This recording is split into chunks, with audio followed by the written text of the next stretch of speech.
I have come to recognize over time that there is a spirit of containment that keep a lot of people trapped. I think my work now really is to shatter that spirit of containment and to help people to recognize their worth and value. And how that can be done is to get to a place where they now discover that awareness and for them to be able to integrate their self-worth, self-concept, self-esteem, and self of significance and value. And once they can integrate that and become aware of that, and I think that lays the foundation for them to lead more purposeful lives even after crisis and disaster.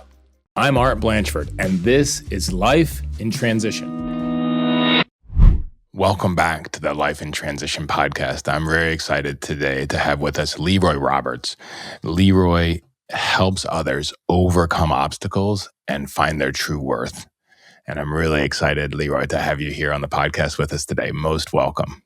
No, thank you so much, Art. It's really a pleasure and an honor to be here with you and your amazing guests, and I'm looking forward to it. Awesome. Thank you. Jumping right in, Leroy, what would you consider to be, or what has been one of your most impactful, most meaningful transitions that you have been through in your life? That's a very, very deep question, which requires a lot of thought and reflection.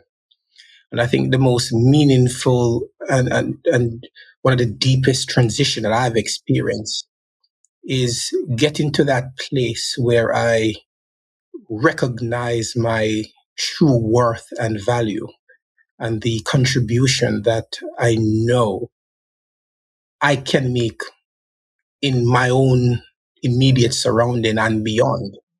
And a part of that also has to do with encouraging others to do likewise.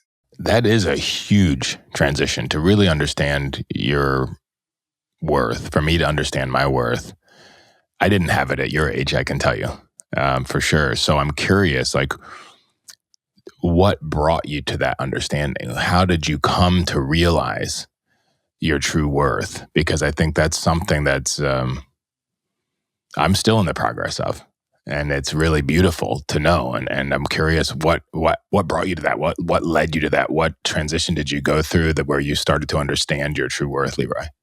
When I say that I've come to this place where I'm gaining a greater appreciation for and understanding of that worth and value, it is still an ongoing process. It's not that I have arrived there myself. Sure. I mean, we never arrive, but there's still big steps. And clearly you've had a big step. And I'm curious what led to that big step. How did, is it something that you felt like you were born with or raised with? Or was there a point in your life where something's happened that really brought you closer in that regard? This is where I have to tell my story, because this goes way, way back to my time in the Caribbean. So my parents go way back. As I said, my dad was born in 1941, my mother not too long thereafter. These were colonial times, and Jamaica at the time was still a colony of Great Britain. Yes. And so whilst I love my parents and I love them dearly, and there are many values which they have bequeathed to me and my siblings, which has really helped to shape us into the person we are today. But they have also transmitted some beliefs that were, let's just say, greatly limiting. Sure. And I've come to understand from my own interaction and seeing this within my immediate surroundings at the time, that beliefs are not only transferable, they're also generational.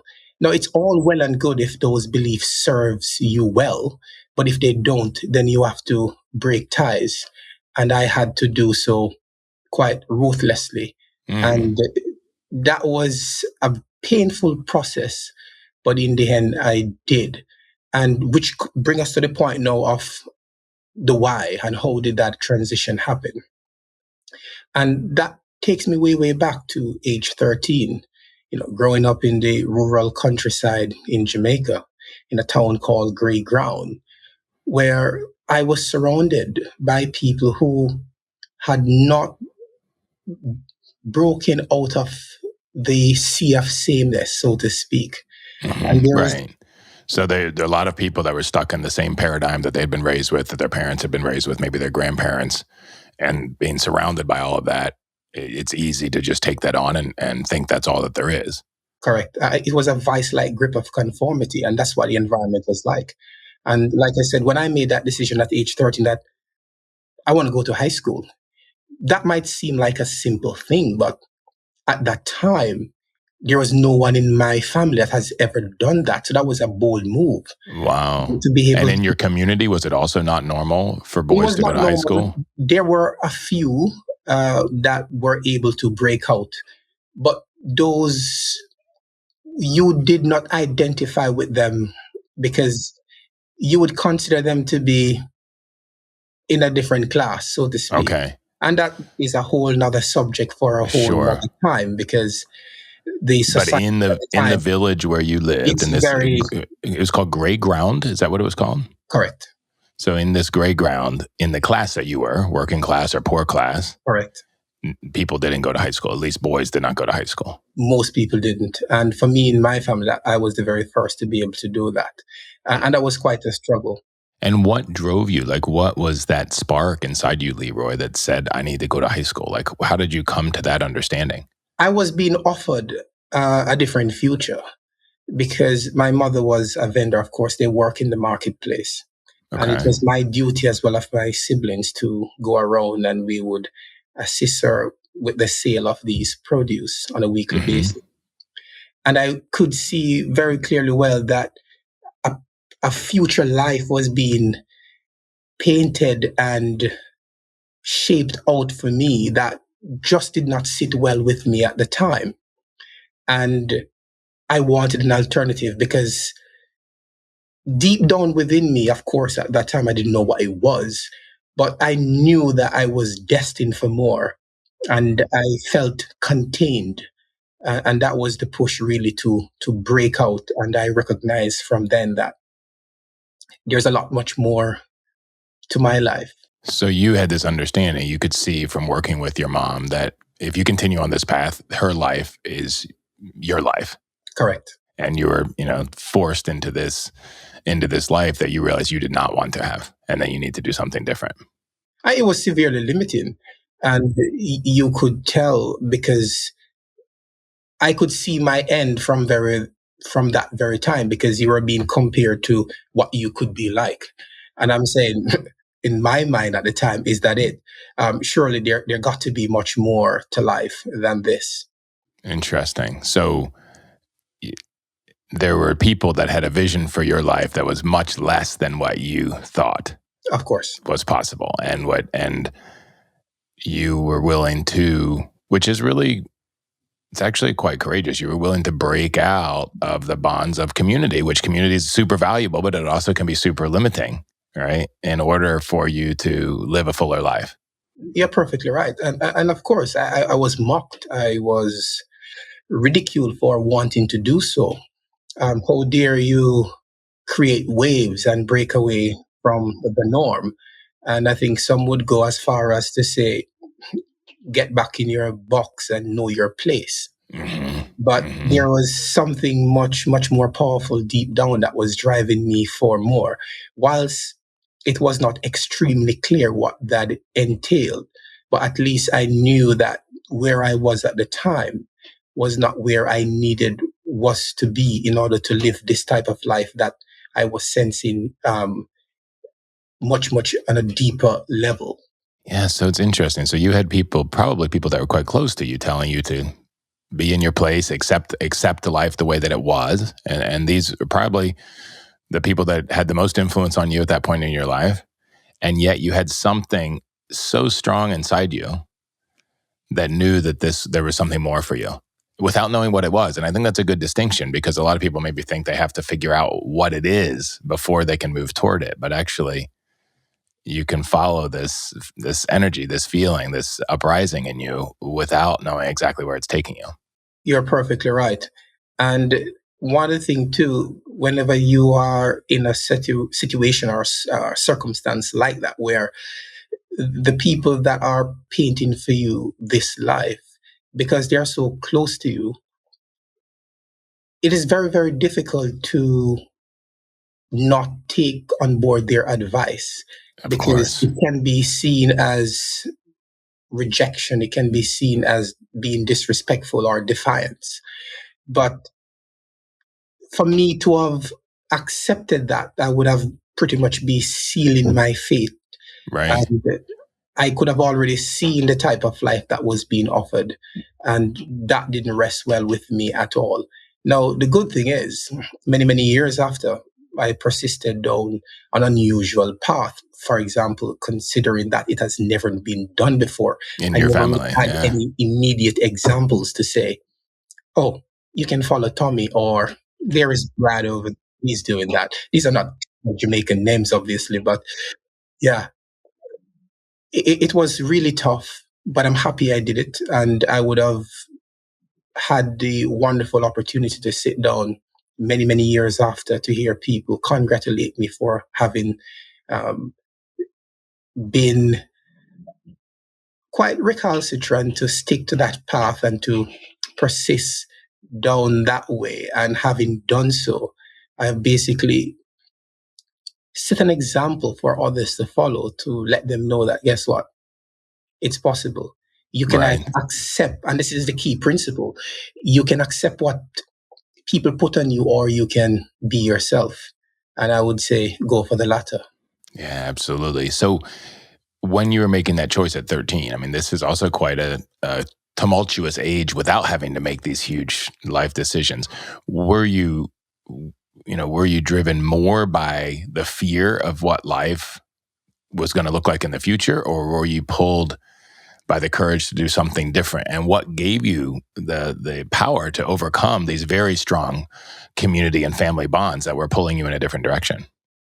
I think the fact that I was laughed at and I was being derided that it could not have been done, Mm, there was also a strong desire to prove them wrong, that I know I could do this. mm, And that was one of the primary things. As of course I grew and I progress, I've come to realize that that's not an appropriate means to remain motivated in this pathway, because once those once I found myself getting into new spaces and new areas where I was around other dreamers and people who were forward looking, the negativity began to die down.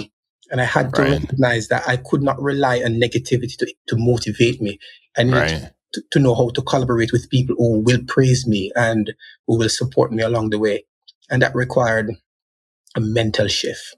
For sure, to go from sort of the pushing away from something toward the pulling toward something. But I wonder, this is the first time I've thought of this, and I like in the people that were in your community, they were telling you that it couldn't be done. I'm just imagining in their mind right now, they're thinking, well, I didn't do it. And I sort of wish I had done it. But since I didn't do it, then it's easier to just say it can't be done Mm. because I didn't do it than to acknowledge that I didn't do something maybe that I wanted to do. You're perfectly right. And I think that's a great analysis. And I like the way in which you have really approached that discussion. And I came to recognize really I was fair. It was fair knowing that they too deep down had dreams and goals, but they didn't go for them. And they And regret that and then project that onto you. exactly, and it's a form of justifying where they are, because how could they, you know, maintain the stories that they have told about the challenges and the closed doors?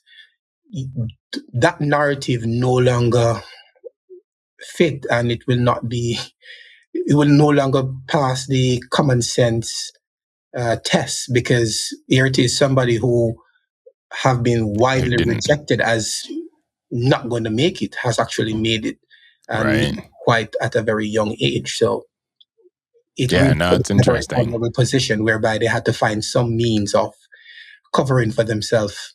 Right. But once then they see it, then also too, maybe they have a chance to be inspired by it themselves as well. Right. As well. So take us back a little bit. So at 13, you decided to go to high school. And then now I'm really curious. Like, I want to hear the story. So what happened? Like, so you made that decision.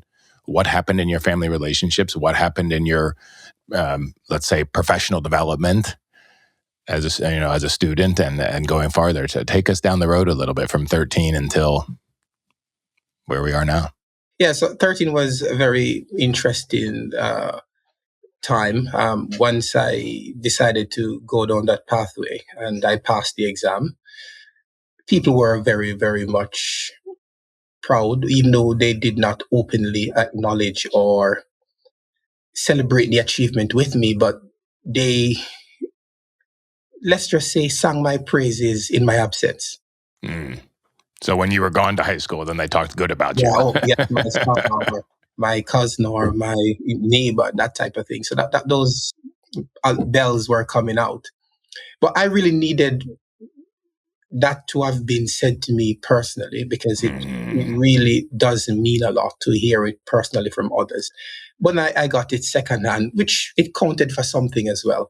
At least I was getting some feedback as to what the thinking was and the general atmosphere and mood was like, and I could tell that there was a mood shift. So high school, it wasn't one of the most prominent, but nonetheless, I worked very hard to achieve that, and I'm grateful for that. And was it a boarding school or was it a local school that you could go to? It wasn't local. It was 2 taxis away, which was quite a far distance. So it wasn't within my immediate neighborhood. So it was quite a good stretch away. So how long was a commute back and forth? So you lived at home, but you commuted back and forth every day, a couple of hours, or? Considering the means of transportation that we have there, you're talking about probably an hour and a half each way. So you're talking about 3 hours. That's quite long. Wow. That's quite long.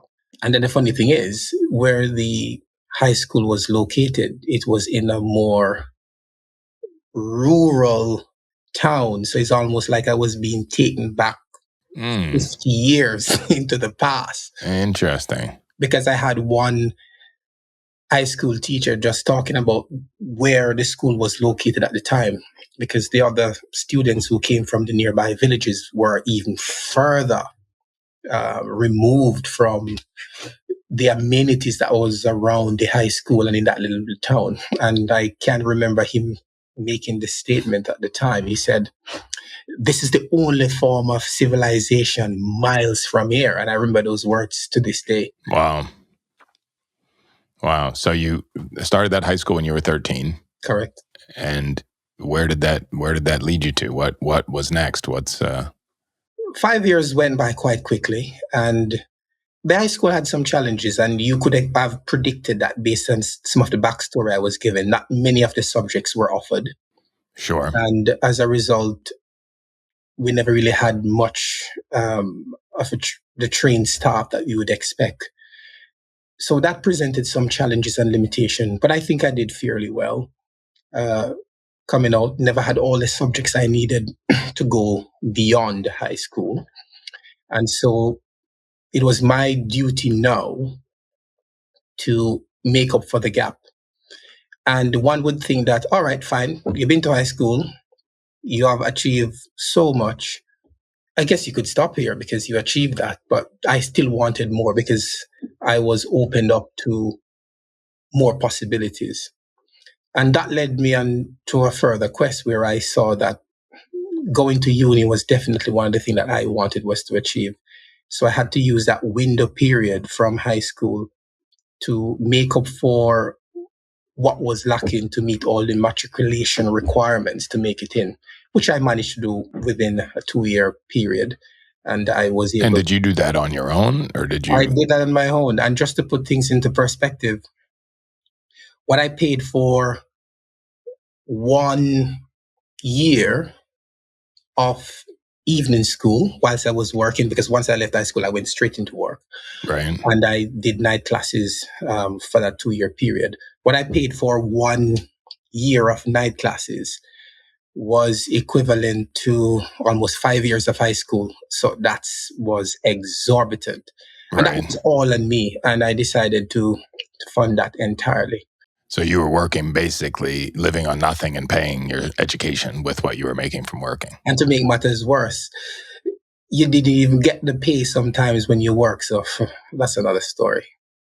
But at least I paid attention because I had skin in the game, so to speak. After all, I was investing my treasure, my time, everything into it. For sure. For sure. So you did this 2 years of catch-up classes of community college or whatever you want to call it to get ready for university. And then where did you go to university and how did you get into university coming from that background? And by then, was your family supporting you or still not supporting you emotionally? They were supportive because at least I now had evidence to show that I can do what I said I was setting out to do. Right. But given that whilst I came from poor but dignified family background, I never knew what it's like to go to bed without food. So those things were taken care of. But we were classified as still poor. Now, I knew they couldn't have afforded the cost to cover those financial commitments. And that's why I went ahead and I did it myself. Now, university was a total different thing because at the time we had 3 universities, other colleges, but mainly 3 universities on the island at the time. Right. The 2 main ones, they're in the capital.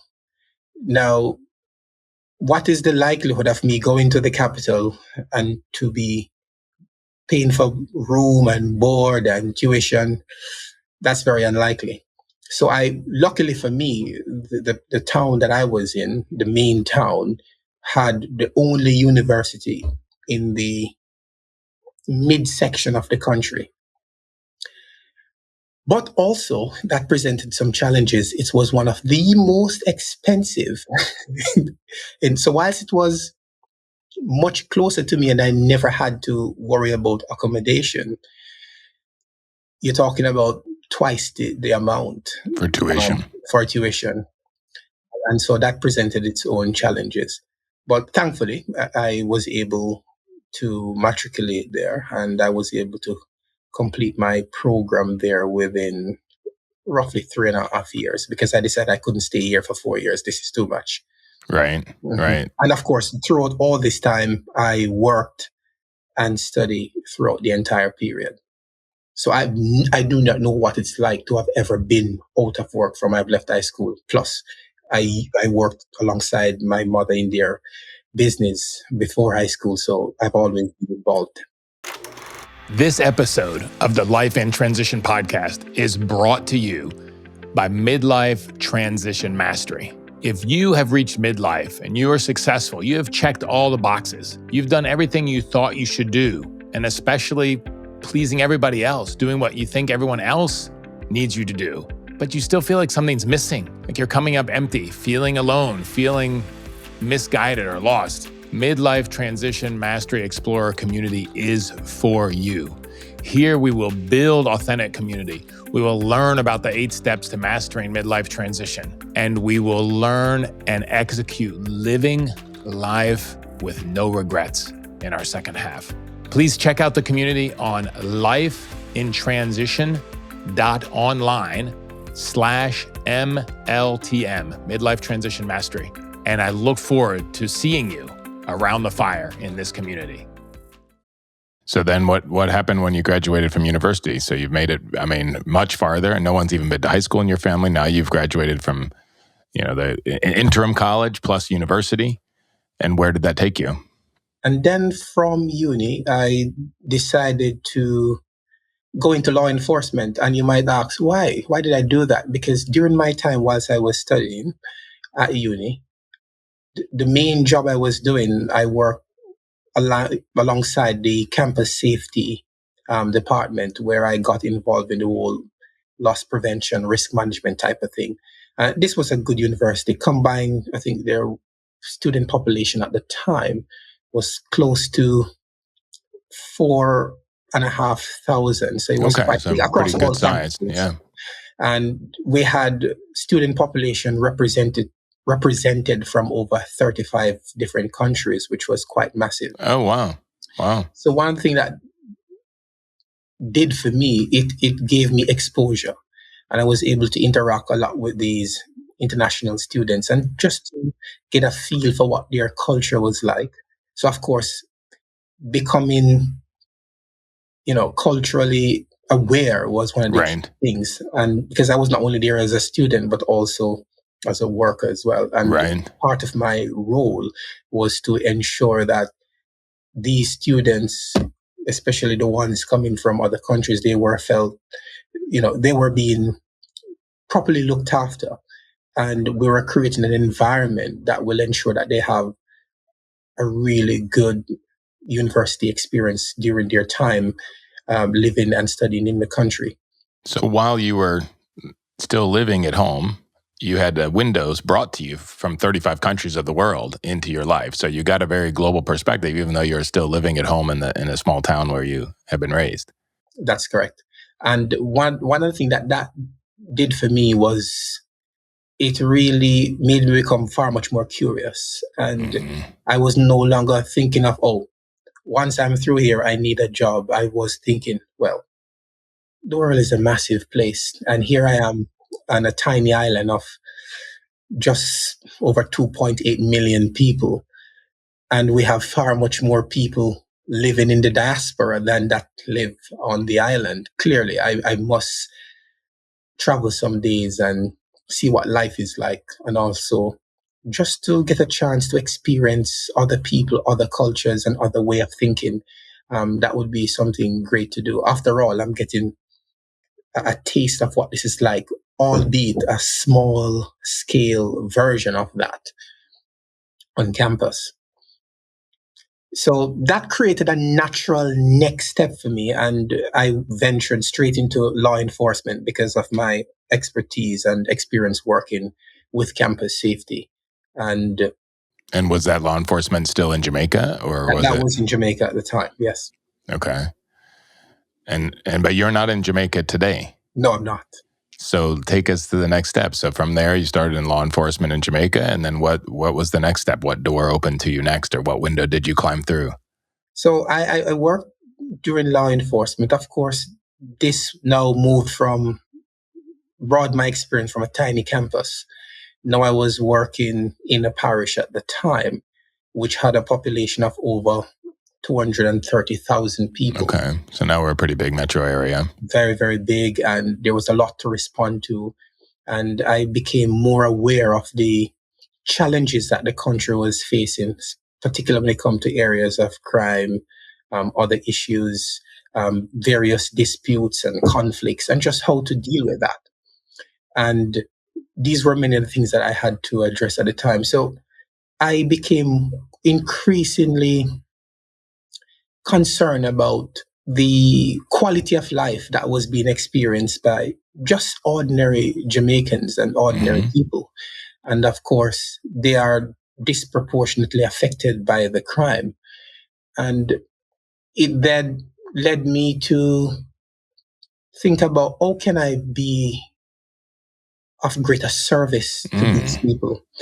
And that's when I was eyeing studies overseas in international studies. And the place of choice for me was the United Kingdom. And just that thought, when I looked at the challenges that the country was facing, and the fact that if I was going to be equipped enough to be able to respond to these challenges appropriately, I knew that I needed was to invest a whole lot more in me. And so I started to scan and to look further out to see how best I could equip myself with the necessary knowledge to ensure that I could give back and to be of better service. And how old were you at this time, Leroy? I was in my early 20s during this. So that's really interesting because, there's not too many people in their early 20s thinking a lot about giving back, right? I mean, if you look at life in sort of three phases, learn, earn, and return, most people in their early 20s are still very much in the learning phase, if not starting in their earning phase. But you are already thinking about returning as well. Like, what can you give back? It's quite unusual and commendable, I would say, to think about how you can be serving others at that point in your life. I know my story is quite long, and because whilst I was studying at uni, one of the things that I did in order to fund my tuition, because of course I couldn't fund that purely from what I was working at. After all, I was making about, when I did the calculation, to just for the benefit of your viewers, was 10 American cents an hour. Oh, wow. Wow. That's really, really bad. So I usually volunteer. There's this national program that they call the JAMVAT program, which assists tertiary students with their tuition, but you have to give back, I think it's 200 plus hours. I could be off Right. in terms of community service. Right. Yeah.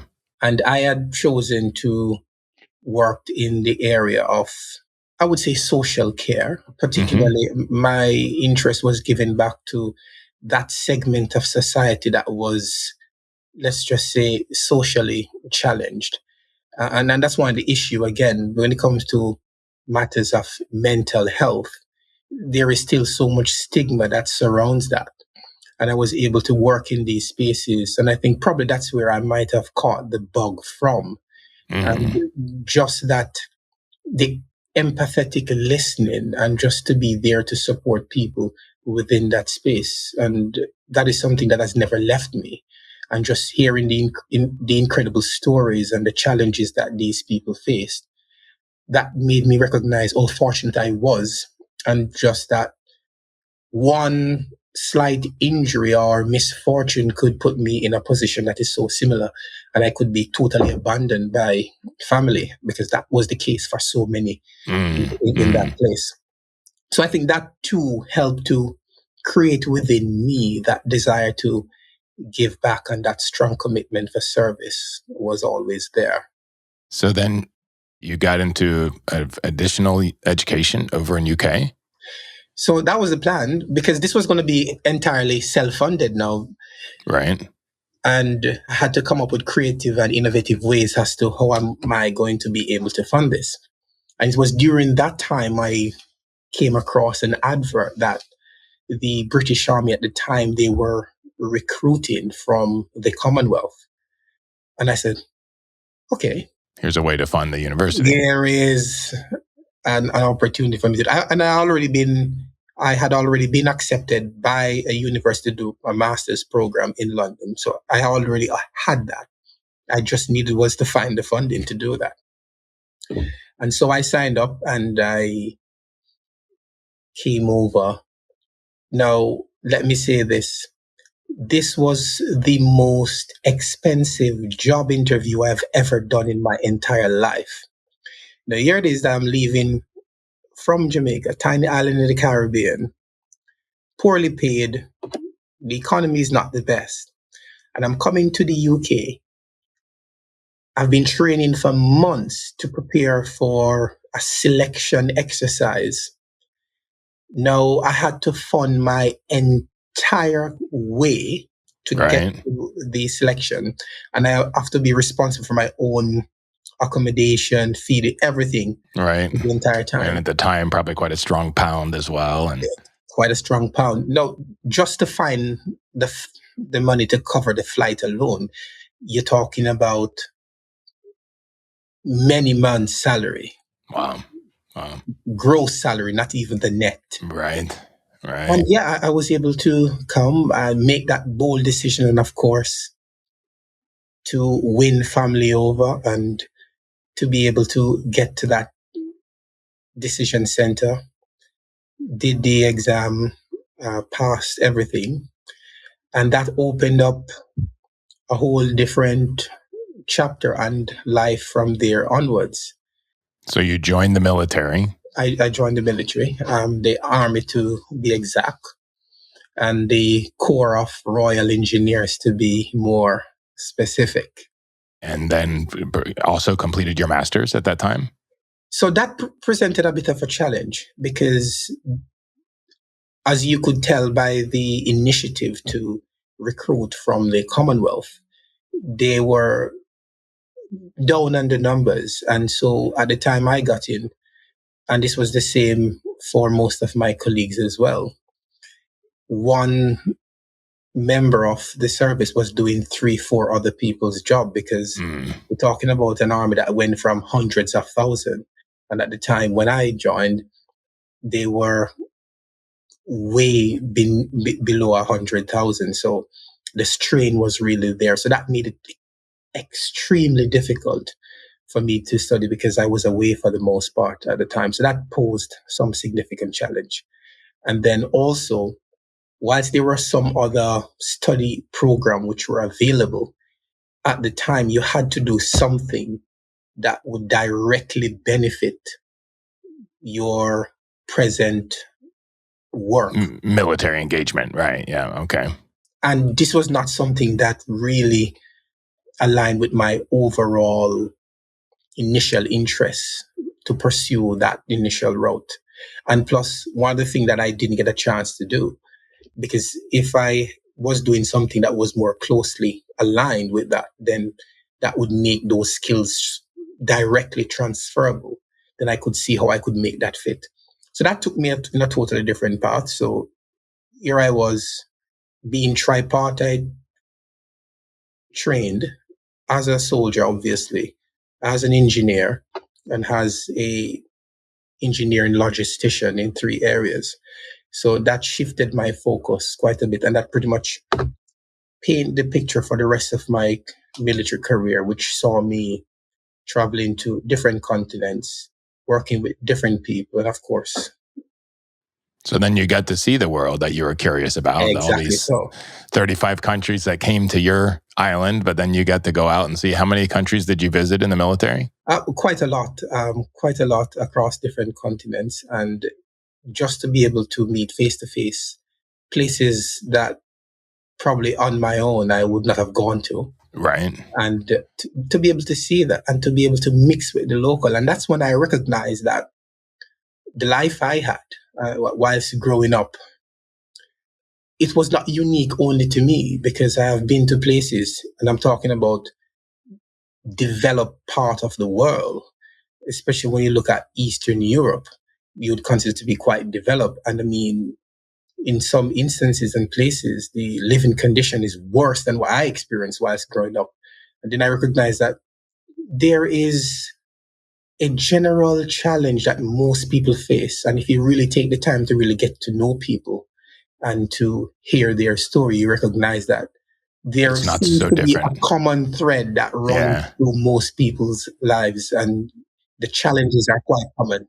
Yeah, it's not so different like what you experienced in your village in Jamaica and what might be going on in Estonia or Romania, right? In a small village is quite the same. And it's an age-old question, right? As far as the independence that we want to have and the belonging that we want to have to our community where we were born, right? And how much, how good or bad the situation is when you're growing up determines on how far you'll push away from it, Exactly. right? So two things that I want to circle back on. One is you've talked about in the beginning that the transition that you made is to understand your own worth and value. Do you remember a tipping point where that became clear, like where you said, wow, I really understand my worth and value as a human being? And what gave you that? Like, where does that value come from in your experience?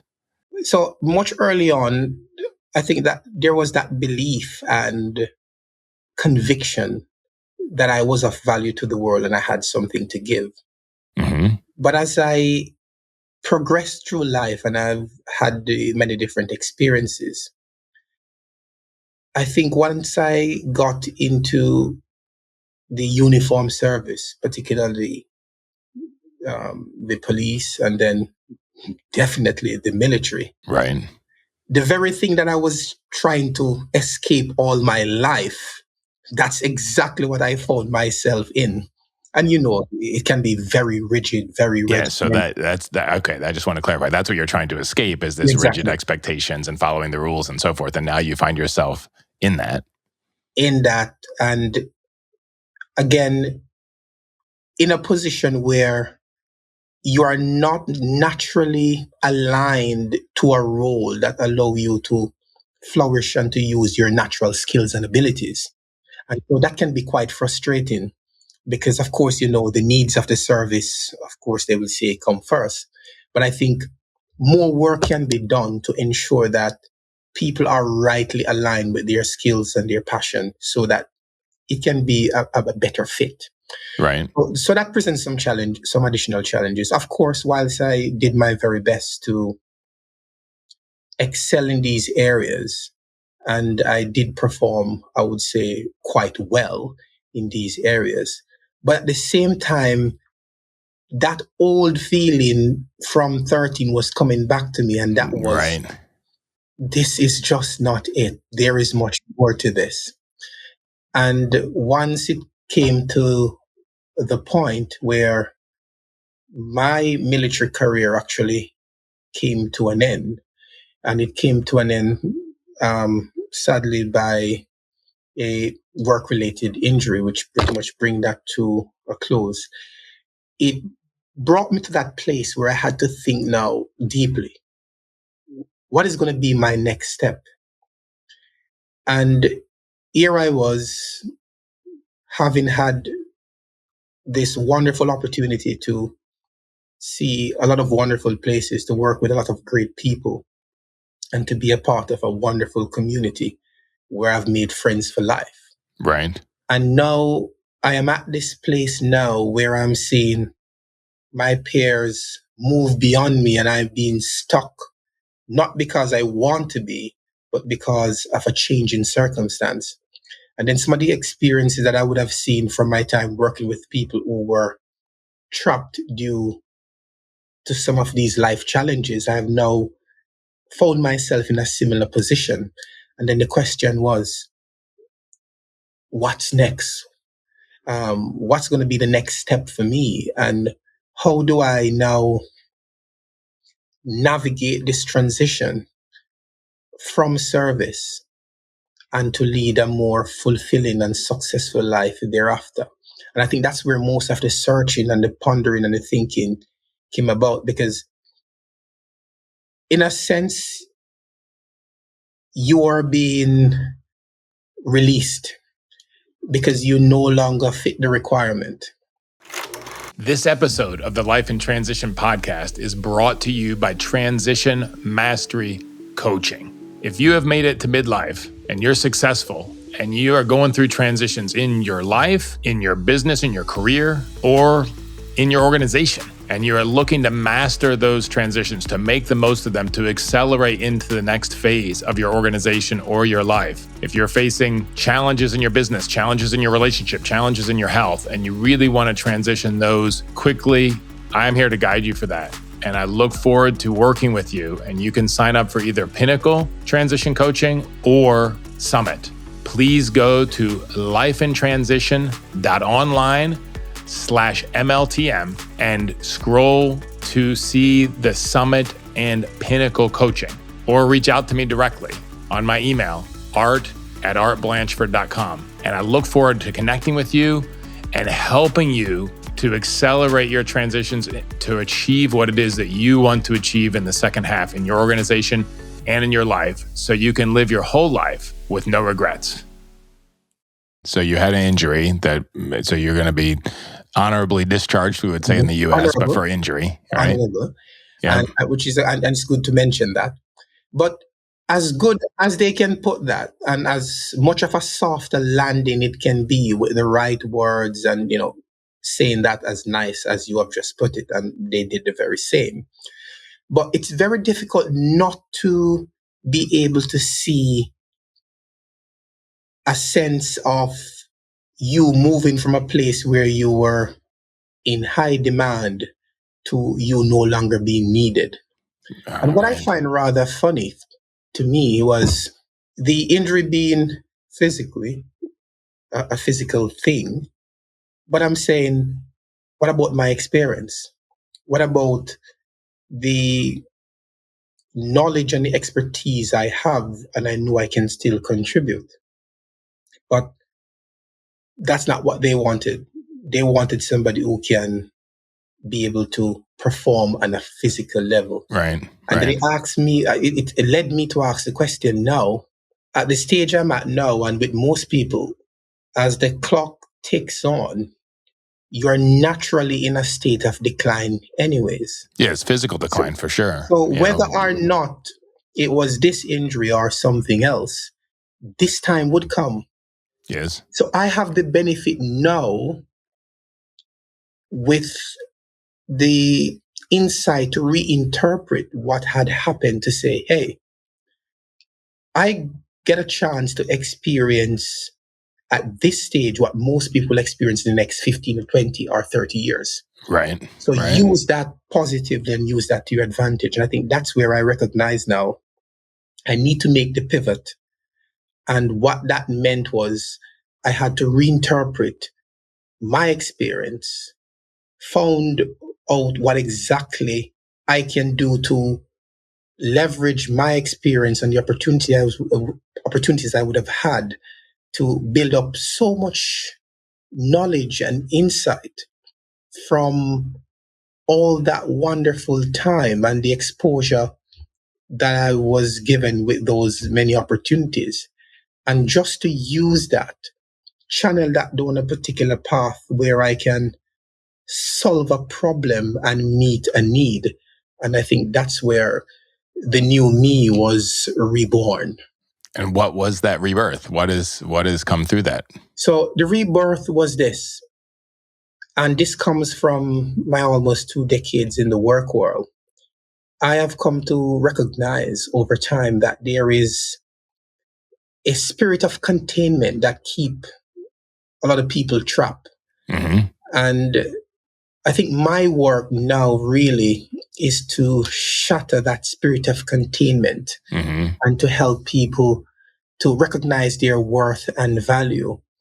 And how that can be done is to get to a place where they now discover that awareness and for them to be able to integrate their self-worth, self-concept, self-esteem, and self of significance and value. And once they can integrate that and become aware of that, then I think that lays the foundation for them to lead more purposeful lives, even after difficult experiences, which can lead to the ending of one career, the ending of a relationship, or whatever the case may be. But to be able to pick up the pieces and to move on after crisis and disaster. Yeah, no, that makes sense. And I think underlying that is clearly this understanding of self-worth. And I'm still curious, like, to come back on that question for you, where did that come to you? Where did you realize that you have this self-worth that was bigger than what you thought or what you felt like you were being taught as a child in Jamaica? Where did that come into you? Like, how did you have that realization? I wish I could say I found that by myself, and that was not the case. Well, And I think this is where we have to surround ourselves by the right people and the right community. mm-hmm. So the moment I recognized that one phase of my life was coming to a close, and I have the opportunity now to make something different, I had to be very, very strategic and choosy in terms of my closest 5. Because you know that saying where we become the average of the 5 closest people we spend the most time with. Yes. And I started picking my closest 5, and just to be able to find these people and to make that step and that decision and commitment to be able, if possible, to be mentored and coached by these individuals. And thankfully, I was able, as a result of making that decision, to manifest these people. And I know for some people, this might sound a bit woo-woo, but it's not. I definitely made that decision quite early on when I needed to make that shift. When I saw people who were doing great work in terms of encouraging and motivating people and helping them to get to the next level. So you picked some of these people and I put did. them on your personal board of directors. Yes, and I was able to manifest these people to the point now where I have direct contact working with these people. And is that from them speaking into you? Is that where you started to understand your inherent worth, or was there something else where you? Because I'm drilling on this for a strong reason, because I think it's really important, and I think it's most people don't understand their worth and their belonging in human society. So I'm really trying to drill down on that to understand where did that come from for you? Because it's obviously very strong in you, but I'm still curious. I would describe it this way. In life, it is said that there are winners, there are losers, and there are people who don't yet learn how to win. And I Mm-hmm. think to a large degree, the majority of people in life are in that state where they don't know how to win, but they think they are losers and they're not. They just haven't figured out how to win yet. Mm-hmm. And I think I was in that same boat where I couldn't figure out what to do next, whether to go left, right, or straight on. Mm-hmm. And having those people to be able to speak into my life. And this is the key now. They should not make you into their image, Right. should not give you a life that they have designed for you. The people who you want as mentors are people who should help you to recognize your own worth and value and to be able to step into that. So they challenge me to see a higher version of myself and got me to dream more. And I Mm-hmm. think that's the major shift. And that is why I would encourage people to be surrounded by what most people call a different network, a different group of people who can challenge you to grow and to get from that place where you are just merely existing to be reliving and living purposefully. So you have these people at Stephen Covey called, that their job is to see for you what you can't see for yourself, Correct. right? To see possibilities for you, to hold up a mirror for a reflection of yourself that you actually can't see for yourself yet. And that's then the foundation from you. That's where you got this feeling of this self-worth that was bigger than what you had had before. Correct. Very good. Very good. Yeah, I think it's, I love this Brene Brown quote too. She says, once we get that our belonging is a birthright, our belonging and our self-worth is a birthright, then anything is possible. And I'm really happy that you mentioned Dr. Brene Brown, because one of the things I know, having consulted her work when he speaks to the man standing in the arena and that wonderful story that she pulls Yes. from and being vulnerable. And I think that's one of the key thing too, is getting to that place where you can truly re-examine your story and to be able to pull gems from your life so far. And I think one of the things that the group that I've been a part of, one of the things that they did so well is to get me to that place where I revisited those painful moments or challenging moments, for want of a better word. And I've come to recognize that some of the moments I've had in the past, which I would have looked back on at the time to say these were quite tough periods, I have come to recognize that at those points was where I would have grown the most. Mm-hmm. And that's Mm-hmm. where a lot of value was basically added to me personally, because I've Yes. gone through some very important crucibles, which Yes. has helped to shape and to deliver the me you see at the moment. Yes. No, I think that, when we can get to a point where we only appreciate the past, no matter how difficult it was, for who we got to become through the process, through the crucibles, it's a much more liberating space, a much more resourceful space, a space with much more agency than if we're feeling a victim to our past. That's so beautiful. I agree with that 100%. So, with that in mind, what would you? Two questions that I have rattling around. Where would your life be if you hadn't decided? Like, if you hadn't had this feeling of sense of self-worth already back at 13 and decided to go to high school, where would your life be today? If you hadn't made that transition, where would your life be now, Leroy? It would have been totally different. And not only for me, but also the many people whom I have personally touched and the Mm. many people who have really breathed a lot of love into my life. And I think we were sharing when we first met that I am thankful for the blessing and the kindness and also the lessons from the blindness. And the reason Mm-hmm. why I say that is because Greyground, that community that I've grown up in, is really a tough place. Most of the people I knew whilst growing up, they are no longer with us because their life was snuffed out. Right. And when I really look back and I say, I was able to escape that, and I was able to escape that place mentally first. And I think having taken that bold step, it has not only changed life for me, but for my family and my children and generations to come. So if you had stayed in Grey Ground, you may not even be on the planet anymore. Certainly not. Certainly not. It is Wow. sad to know how many of my,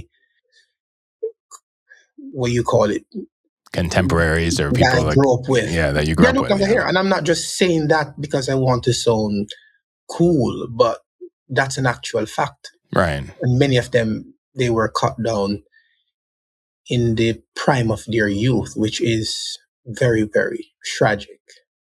Right. No, for sure. So that's a very difference if you would be dead and you cannot give the gifts that you're continuing to give to your family, to your community, to the community you live in now in the UK, as well as back home, if you will, in Jamaica. What would you, looking back now, so you have some decades perspective now since you were 13 and made that decision where you had this feeling of self-worth, where you felt worthy of going to high school and building something bigger with your life, contributing something more with your life, what would you go back and tell your 13-year-old self now? If you could go back and give him some advice, be part of his board of directors now, what would you tell him now? The first time you had that feeling that there was more to your life, you were right. And had I moved the very first time when I did, chances are I would have reached much further faster, and I would have been able to reach a lot more people. And throughout my time, there are many people who I've been able to impact personally, and I'm really thankful for that. And there are many people too who have deposited so much in me. I don't believe in the concept of being self-made, and Yeah, for sure. it is both ways. And yeah, sadly, because I delayed, there were some people whom I should have met, I did not meet. And there are some people who should have met me who that just didn't happen. So the message you would give your 13-year-old self was trust yourself the first time you have that thought, the first time you have this feeling of worthiness and expansion, to go for it, to not hesitate, to not worry about what other people think, but to trust yourself, to trust this inner guidance and go. Is that the right message? Beautifully said. Wonderful. Wonderful. Leroy, if you could give, and maybe that's it, but looking back at this whole amazing story that you have, an amazing life that you're living now, what advice would you give somebody who's going through this transition? If somebody's in this containment, you call it this containment or this constriction of a certain expectation on life, a very narrow way of looking at life as a whole due to the circumstances that they're in, whatever they are. Like you said, now you see that they can be from all over the world and they can be a lot of different ways. What advice would you give them? What tool, if there's one thing that you could give them right now, that they could hit pause on this podcast right now and implement simply, anybody could do, what would that one tool be? There is a unique assignment that we all have. And we are always being led, and we are always leading someone. We're always being influenced by someone, and we are also always influencing someone else. Wherever you are now, wherever you are in your life, you were led there by your consent. So the question you have to ask yourself is, who is leading you, or who are you allowing to lead you, and why? Mm-hmm. And who are you leading, and where are you leading them? Mm-hmm. If you can really ponder deeply and provide an answer, not to me or to anyone else, but to yourself, as it relates to those questions, and I think you're in the right place and you know exactly what to do next. So who are you allowing to lead you? And where is that going? And then who are you influencing? Who are you leading and contributing to? And where is that going? And to be really clear about that. Are you playing to your higher advisors, your higher angels, your better self, or not? and to really look at that and to recognize. I think it's really important because it's hard to say, but to recognize that it's with consent, right? That we, and I don't remember who said this, but until we can acknowledge that we are where we are today because of the choices we made yesterday, we cannot choose otherwise. That's beautiful. And it's really important, as tough as it may seem, if we're in a very difficult situation, at some level or another, we've given our consent to be there. Of course. And I knew a lot of people who would be angry now for me even saying that, because they can always point the finger somewhere else. Of course, which are also true. There are a lot of outside circumstances as well, but we also have agency in any situation. I mean, almost all of us. I can't think of anywhere. I mean, there may be a few where it's really not, but we have some agency. And I can sympathize with that position, because society has done a horrible job to get us to blame and to point the problem out and Sure. not to be solution centered. Yes. And even given my work, being heavily involved with teams all my life, one of the greatest catastrophe I've seen in people who work with teams is that instead of helping people to be useful, they actually use people for their own ends. Mm-hmm. But the funny thing is, by helping people to be useful, naturally they are best able to serve you. But we take the wrong approach. Yeah, no, that's true. Leroy, where can people find out more about you and the work you're doing today and how you're pouring into each others and so forth? Where can they find out about you and connect with you and learn more about your story and the work you're doing now? No, thank you so much. So it's the easiest way for them to contact me. They can look for me on LinkedIn at my name, Leroy Roberts at LinkedIn. And from there, it's easy to connect with me on all the other socials. Also, I will be sharing with you for the show notes my link tree so they can connect with me there as well. Okay. No, that sounds great, Leroy. And first of all, congratulations on, understanding your your self-worth, understanding who you are clear enough at age 13 to break out of a very confining social arrangement, right? And to having the courage to do that, and to also think about how you can still serve that organization that you had to break out of, right? Which I think is really, especially at such a young age, starting to think about that in your early 20s. It's really pretty amazing. And I'm really excited to see how you continue to serve and grow and learn and serve all those around you. So thank you for sharing your story. Thank you for helping us to understand self-worth and the tools that can help us drive in that way. And look forward to continuing the conversation. No, Art, you have been extremely amazing. And I also want to take the time to celebrate you as well and for the incredible work you have done. And there are so many wonderful things which we share in common. And I think this has been a truly amazing experience. And I also celebrate the fact that you have the ability to mine for the gems. And it's just like what Oprah said. The price of the shovel can't be too much when you're digging for gold. And you're very good in terms of your methodical approach, in terms of asking the right question to ensure that your guests get the right answers. And it has been such a humanizing and wonderful experience. And just to be able to be open and vulnerable and to share in such a way that other people can benefit. And I really appreciate you for doing so. No, great job. Thank you, Leroy. I really appreciate that. I love authentic conversations and I love learning, and I'm curious, to use one of your words, and that makes for very good conversations. And I love to get to a place where I can really see people. All right. And that's a great joy for me. So thank you for giving me that opportunity. You're very welcome. I can't wait to hear what action you are taking. Connect with me on LinkedIn or our website, lifeintransition.online, and let me know. Let a friend know too. It could be a huge encouragement to them and keep you on the track.